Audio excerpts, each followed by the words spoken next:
کئی لوگوں کا دیکھ لیا کرتے ہیں. ایک بہت بڑا تاجر دعوت آ کے غور کر دو, اس کو تجارت کے لیے جانا تھا. اس کے پیر صاحب نے کہا کہ تو نہ جا, تیرا بہت نقصان ہوگا, تیرا قتل بھی ہو جائے گا. میں نے دیکھا ہے. اب وہ اس کو یہ بھی کہا کہ جی نفع بھی بہت ہوئے گا. اب جو تاجر ہوتے ہیں نا, بزنس مین, ان کو نفع دکھتا ہے بس, دوسرا کچھ نہیں. پھر وہ حرام کا بھی کیوں نہ ہو, انہیں نفع ہی نظر آتا ہے. پھر وہ کسی کا ہڑپڑے ہوا مال نہیں دیکھتا, پھر وہ اپنے بھائی کی جائیداد بھی نہیں دیکھتا. جو مال کے لالچی ہوتے ہیں, مال کی وجہ سے وہ رشتہ داریوں کو بھی اور یہاں تک کہ ان کا ایمان بھی بیچ دیتے. اللہ مال کی محبت سے بچائے. یہ ہے, ورنہ مال حرام تو بہت مل جائے گا. حلال مال دائم بھی ہوتا ہے, حرام مال دائم بھی نہیں ہوتا, اس کا ایک وقت ہوتا ہے, زوال ضرور آتا ہے. تو اب اس کو لالچ کی کہ اتنا میں مال کماؤں, اتنا میں مال کماؤں, اور وہ تو کہا کہ میں تو جاؤں گا اتنا نہ پائے. تو اپنے پیر سے پہلے جانے, پیر سے تو ملاقات ہو گئی, جانے سے پہلے بڑے پیر کی بارگاہ میں آیا. کون بڑے پیر؟ غوث پاک, پیران پیر, دستگیر روشن ضمیر. کہا کہ حضرت میرے پیر نے مجھے منع کیا ایسا ہے, تو کہا نہیں تو جا, اللہ تجھے اپنا حفظ و امان میں رکھے. غوث پاک کے جملے تھے. اور ولیوں کی بات جو ہوتی ہے نا, وہ نکلتی ہے تو پھر ہو کے رہتی ہے. اور غوث پاک کی شان تو ہے. کیسے؟ ایک عورت نے کہا مجھے بیٹا چاہیے, تو لوہے محفوظ میں دیکھا تھا تیرا بیٹا نہیں ہے. اچھا ایسی باتیں تھی, اپنے اوپر ہنسے گے. بھئی ان بیوقوفوں کو یہ پتا نہیں کہ خالی اسلام اتنا نہیں ہے, ان کو اللہ نے طاقت دی ہے. میں اس کی آنکھ ہوتا ہوں, ضرور نہیں ہے, بہت بڑی دلیل ہے, جس سے وہ دیکھتا ہے. میں اس کی آنکھ ہوتا ہوں جس سے وہ دیکھتا ہے. ولیوں کے چوکھٹ میں کہتے ہیں بیٹا تو اللہ دیتا ہے, اللہ دیتا ہے, لیکن وسیلہ اللہ کے ولی ہو. میں نے کئی لوگوں کو دیکھا کہ غریب نواز کی چوکھٹ کو انہوں نے دعائیں کی اور ان کو اولاد ہوئی. جب ان کو نظر پڑ جائے نا, کرم آ جائے کہ روتے بلکتے ان کو رحم آ گیا, تو پھر وہ جھولی بھر دیتے ہیں. پھر وہ کہتے ہیں اللہ دے دے نا. یہی معاملہ ہوتا ہے. اور ہمارے پاس تو اتنے بڑے بڑے ہیں کہ جو کہتے دے دے تو اللہ سارا جہان دے دیتا ہے. پھر وہ سلطان دلی بھی بنا دیتا ہے. غریب نواز بیٹھے ہوئے تھے, محمود غزنوی کا بچپن تھا, غریب نواز کو دیکھ کر گھوڑے سن کر گئے, ناظرین چلنے لگے. آپ کہتے ہیں دیکھو دیکھو یہ دلی کا سلطان جا رہا ہے. اور دنیا میں دیکھا کہ اللہ نے انہیں سلطانی دلی عطا فرمائی.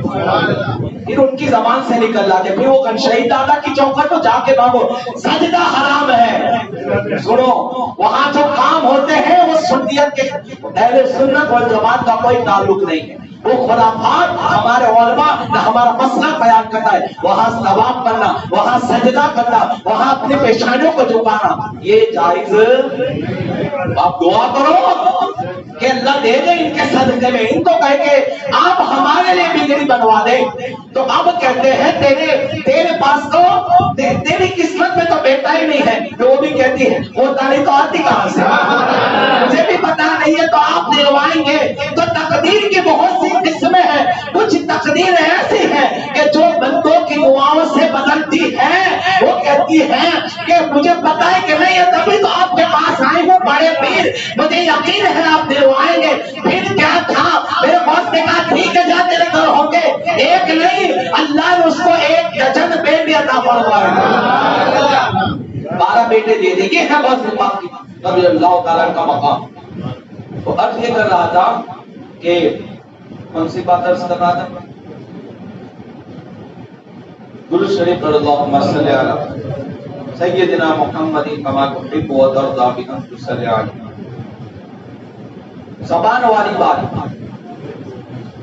کہ غوث پاک رضی اللہ تعالیٰ عنہ کی یعنی خدا قدرت کہے کہ ہو جا تو ہو جائے, ان کی زبان میں سے جو بھی بات نکلی. تو غوث پاک رضی اللہ درود شریف پڑھ, اللہم صلی علی سیدنا و شفیعنا و حبیبنا و کریمنا محمد وعلی الجود والکرم علیہ وبارک وسلم. صلاۃ و سلام علیک یا رسول اللہ یا حبیب اللہ صلی اللہ تعالی علیہ وسلم. تو اللہ تبارک و تعالیٰ نے ولیوں کو وہ مقام دیا کہ اگر وہ دعائیں کرے تو اللہ رضا رکھے, بس پاک رضی اللہ تعالیٰ کی بارگاہ میں اس نے کہا کہ حضرت میرے جانا ہے اور میرے پیر صاحب نے یہاں تک ہم لوگ تھے. اب دیکھو خوابوں میں نگاہ، غوث پاک کی اتنی بڑی اتنا بڑا مقام ہے ہم سمجھ نہیں سکتے. غوث پاک کو اللہ نے مقام دیا. ہم کیا ولیوں کو کیا ولیوں کے 28 مرتبے منزلیں الگ الگ مراتب ہیں. غوث پاک رضی اللہ تعالیٰ نے کہا کہ تو جا اللہ مجھے اپنی سامان میں رکھے. وہ گیا، مال بھی بہت کمایا جیسا اس کے پیر نے بھی کہا تھا، بہت نفع ہوگا.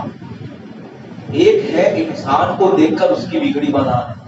اور اس پاک کی شان یہ تھی کہ خوابوں کو بھی دیکھ لیتی تھی کہ میرا خواب کیا ہے.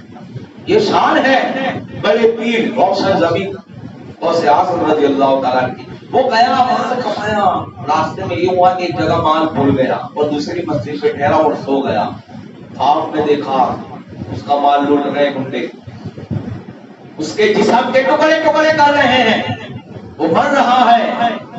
بیدار ہوا تو شکر ادا کیا کہ دو خواب تھا. دیکھا تو مال تو ہے نہیں. پھر یاد آیا کہ بھلا جگہ مال ہے تو مال لے کر جلدی جلدی بغداد شہر میں پہنچ گیا اور کہا کہ اب کیا کروں، کس کے پاس پہلے جاؤں. اپنے پیر کے پاس گیا. ان کے پیر کہتے ہیں تو آ گیا، اب بڑے پیر کے پاس چلا، میرے پاس کوئی کام نہیں. اب دیکھو جب وہ گیا تو کہا حضرت جو باتیں میرے پیر نے کہی تھی وہ تو میں نے خواب میں دیکھی. اب میرے غوث کہتے ہیں تیری بات تو سچی ہی بننے والی تھی، لیکن میں نے میرے اللہ کی بارگاہ میں دعا کی اور تیرے حادثہ جو ہونے والا تھا، تیرے حادثے کی حقیقت تو میں نے خواب میں تبدیل فرما دیا. یہ غوث پاک ہے.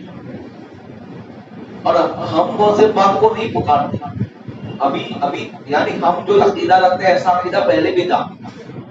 شیخ احمد سرہندی مجدد الفسانی رضی اللہ عنہ غوث پاک کے 312 سال کے بزرگ اکبر کا فتنہ جنہوں نے ہندوستان میں کنٹرول کیا وہ مجدد الفسانی.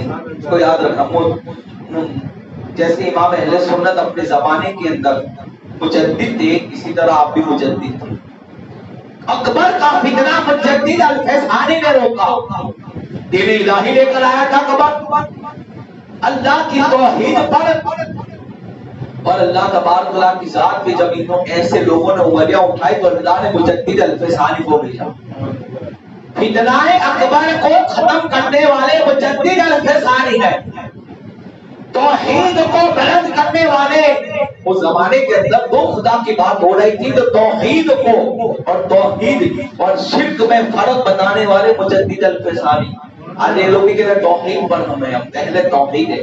ہم سنی جتنا بڑا توحید والے اتنا کوئی نہیں. ایک توحید کا اہل توحید بھی ہے، توحید بھی ہے اور ساتھ میں رسالت بھی ضروری ہے. حضور کا دامن چھوڑ کر کوئی توحید کام نہیں آئے گی، اس لیے کہ ابلیس بھی تو سجدے کرتا تھا. دیکھ لو، توحید بھی چاہیے اور رسالت بھی چاہیے، اور ہم سنی وہ ہے جن کے پاس توحید بھی اور رسالت بھی ہے. ہمارا غلط مفہوم بیان کیا، جس نے توحید کا اوپر پہرا دیا مجدد الفسانی. اب ان کا عقیدہ دیکھو غوث پاک کے بارے میں. آج سے 500 برس پرانی بات کر رہا ہوں، 400-500 سال پرانی. یہ نہ کہنا کہ امام اہل سنت کے بعد لوگ غوث پکارنے لگے، نہیں، بلکہ غریب نواز نے بھی کہا یا غوث اعظم. غریب نواز نے بھی مثالیں بیان فرمائے.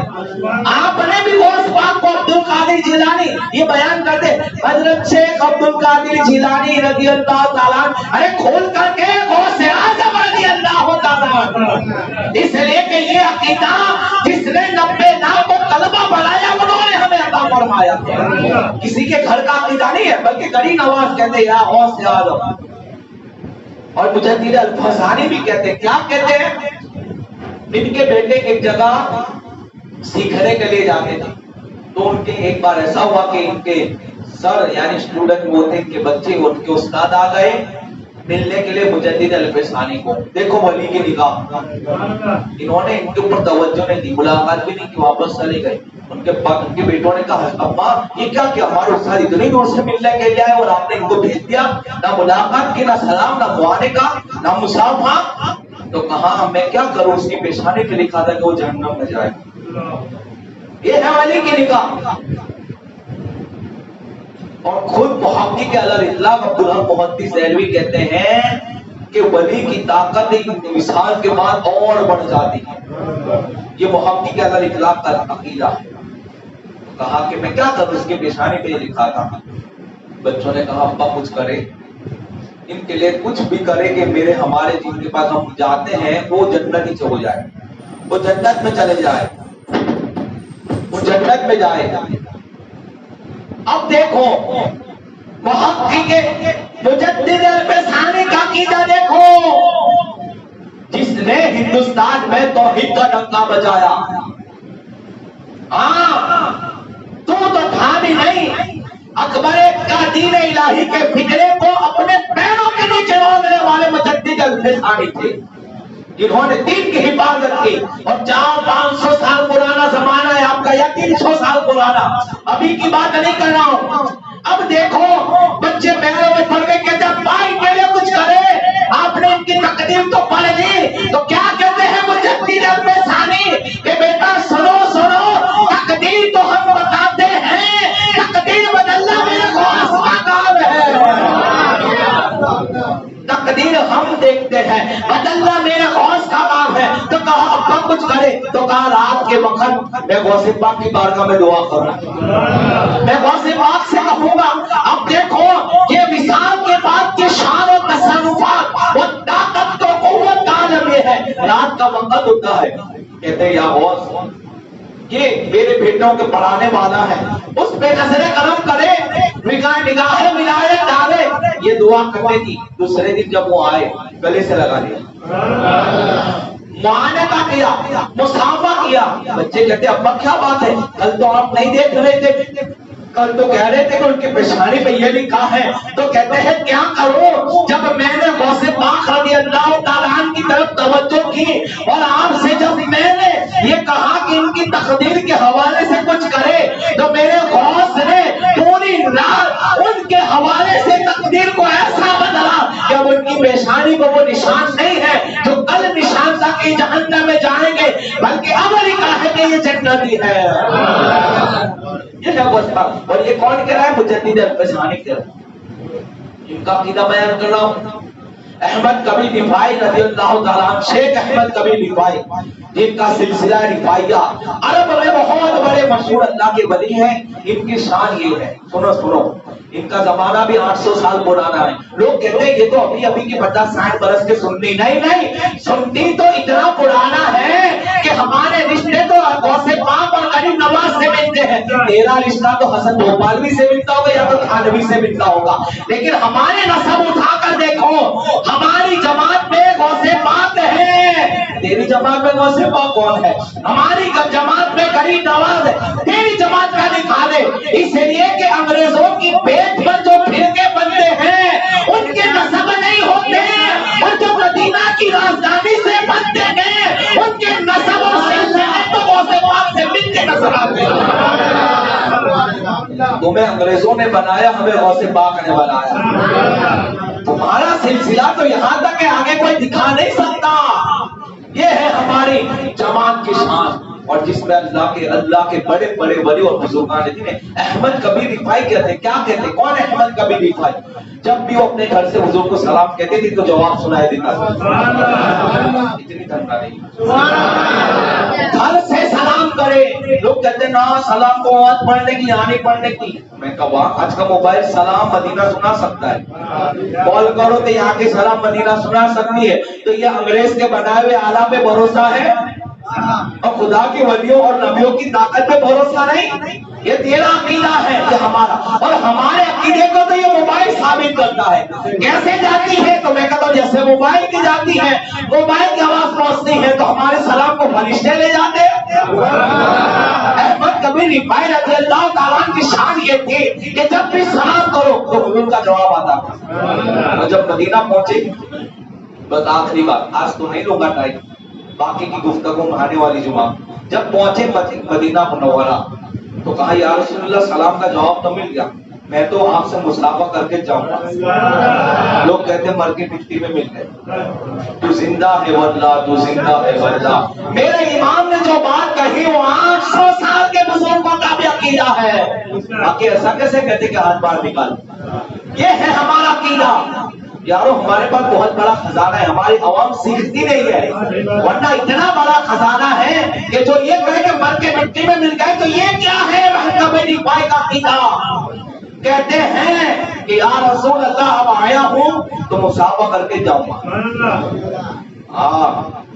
سید تھے اور ولی تھے. 500 ولیوں نے یہ واقعہ ہے دیکھا کہ سرکار نے ہاتھ باہر نکالا. یہ ہے اہل سنت والجماعت کا عقیدہ جو 800 سال کے بزرگوں کا کبھی عقیدہ رہا. آج اس سے 100 سال پہلے کے عقیدہ کو یہ نہیں بتا سکتا کہ حضور کو کسی نے معاذ اللہ یہ کہا کہ مر کے مٹی میں مل گئے. جب سے یہ پیدا ہوئے یہ عقیدہ بھی پیدا ہوا. اس سے پہلے کوئی نہیں بتا سکتا. کوئی دکھائے ہم سے حدیثوں کا مطالبہ کرتے ہو تو بھی حدیث پیش کر کے اللہ کے رسول صلی اللہ علیہ وسلم کے حوالے سے یہ بات جو میں نے کہی ہے ہم بتاتے ہیں. احمد کبیر رضی اللہ تعالی عنہ نے کہا کہ آقا اب آیا ہوں تو مصافحہ کر کے جاؤں گا. تو کیا دیکھا؟ سرکار نے اپنی قبر انور سے ہاتھ باہر نکالا. اور کیا قسمت تھی آپ کی. اور پھر کیا کیا؟ بوسہ دیا، آنکھوں سے لگایا، چومنے لگے. یہ سعادت ہوئی. اللہ نے آپ کے لعاب وہ تاثیر پیدا فرمائی. اللہ اکبر. ایک مرتبہ سرکار کا دستے مبارک یعنی ہاتھ مبارک کو چوم لیا تو اللہ نے یہ شان عطا فرمائی کہ جب بھی کسی کو زخم لگتا احمد کبیر رفاعی رضی اللہ تعالیٰ اپنے تھوک کو نکال کے لگا دیتے، اللہ تعالیٰ اس کو فوراً شفا کا فرماتا. یہ حضور کے ہاتھ کو بوسہ دینے کی برکت. اور غوث پاک کے بارے میں بھی آیا کہ آپ نے بھی سرکار کے ہاتھ کو کہا کہ یا رسول اللہ ہاتھ باہر نکالے چومنا چاہتا ہوں، اور یہ ہوا ہے. غوث پاک کے بارے میں آتا ہے احمد کبیر رفاعی رضی اللہ. یہ دو شخصیت ایسی تھی کہ جن کے حوالے سے آیا کہ سرکار کا دست مبارک مانی کا انہیں چوما. یہ احمد کبیر رفاعی. آپ کہتے ہیں ایک دن ایسا ہوا، بس ان کے بارے میں جو بات تھی میں عرض کر کے ختم کروں. ایک دن ایسا ہوا کہ غوث پاک کے بہت سے مرید بیٹھے ہوئے. ایک مرید کو خیال آیا کہ غوث پاک کی بارگاہ میں تو ہم روز بیٹھتے ہیں، لاؤ نا میری تمنا یہ کہ میں ایک بار احمد کبیر رفاعی کی زیارت کر لوں. یہ خیال آیا. غوث پاک کہتے ہیں احمد کبیر رفاعی کی زیارت کرنے مجھے. غوث پاک سے کہا نہیں ہے، یہ ہے ولیوں کی شان. ارے تو چوکھٹ پہ کھڑا ہو، بھلے تو کچھ نہ کہے، تیرے دل کے حال کو بھی یہ جانتے ہیں. کہتے ہیں کہ تجھے احمد کبیر رفاعی کی زیارت کرنی ہے، کیا کہنا؟ اللہ و غوث پاک کہتے دیکھ میرے حسین کے اندر. کہتے ہیں جیسے ہی نظر ڈالی مجھے احمد کبیر رفاعی نظر آنے لگے، ان کا چہرہ دکھنے لگا. اور جب میں وہاں پہنچا احمد کبیر رفاعی کی بارگاہ میں تو کہتے ہیں غوث پاک کی بارگاہ میں بیٹھ کر مجھے یاد کرتا ہے. یہ ہے ولیوں کی شان. کہتے ہیں کہ تو غوث پاک اتنی بڑی بارگاہ میں بیٹھ کر مجھے یاد کرتا ہے. دیکھ دیکھ وہ تو ہمیں اپنے آستینوں کے اندر دکھاتے نظر آتے ہیں. یہ ولیوں کی شان ہوتی ہے. یہ ہے میرا مقام. انشاءاللہ ابھی گفتگو جاری ہے. آنے والی جمعہ کو آپ جلدی آنے کی کوشش کریں. 38 کو اذان ہوتی ہے، ہم 50 کو بیان شروع کریں گے. جلدی آنے کی کوشش کریں. آنے والی گفتگو آنے والی جمعہ کا ہفتہ اور اجتماع شیخ الاسلام کا آج رات کو مدینہ. پیارے دوستوں، میری آواز کسی تک پہنچے یا نہ پہنچے، کسی کے دل پر اثر کرے یا نہ کرے، میں کوشش کر کے اپنے حصے کا فرض ادا کرتا رہوں گا. اگر آپ کو بھی میری کوشش اچھی لگے تو اس پیغام کو اپنے دیگر دوستوں تک فیس بک اور واٹس ایپ کے ذریعے ضرور پہنچائیے گا. نیوز چینل پر نئے آنے والے دوستوں سے گزارش ہے کہ اگر انہوں نے ابھی تک ہمارے چینل کو سبسکرائب نہیں کیا تو اسے سبسکرائب کرتے ہوئے ساتھ موجود گھنٹی کے بٹن کو بھی دبا دیں تاکہ ہر نئی آنے والی ویڈیو کی نوٹیفیکیشن باقاعدگی کے